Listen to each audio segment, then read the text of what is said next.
Mama! Yamona si robere nyumba zangu. Wewe, hautirobere yani. Koma naye. Ndingatadze kupera 1 ngopona ndikuda naye musikani opa chake airtime akamirira ini kucherwa musoro akamirira ini. Kuyedze. Chicho kutra. Chi emi yako ndio titite chituka. Yaso shata. Synthesis is the process whereby which green plant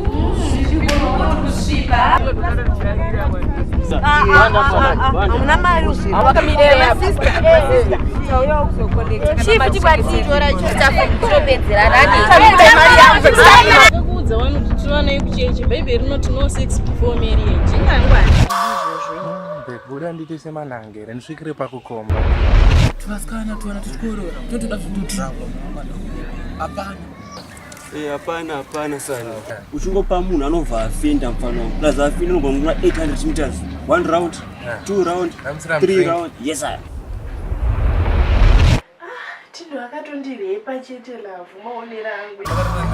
Ndemo mufile uzomanga njamunzu kumuntu. Watunguze chokwadi. Aona zvavambobvira wewe. Konewe nanasi uchiri kungo wakangobata chinhu chimwe chete chiri kungoitika uri kubvofungeiko wakana ukati unenge wakarekwa utoda kugara mufudi Akarebwa. Mupenyu wako Tindo unofanira pechete Tindo haungabvunzi nechirwere Tindo kuchirwadzisa kudaro. Atsobona kiva ndikapata ndako. Tomurove mjara.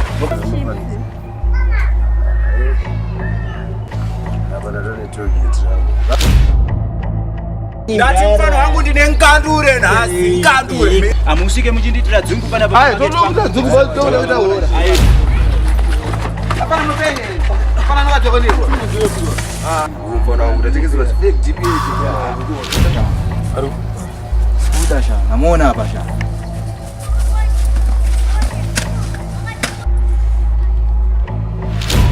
Urkwenda ku. Kupi mkazi wemwana weintone nyumbi yake. Don't say your bad your deeds and kill chicken. Chicken, blood clot chicken, chicken, blood clot chicken. Fear same wicked, 2 shot picking. Don't say your bad your deeds and kill chicken. Chicken, blood clot chicken, chicken, hey boy you know not do nothing. All of them are dead body. This cause of somebody you fi pay for it. See your house there a house if it's straight from it. Can't beg it out dog, me no play sorry. Umbrella say you're cool.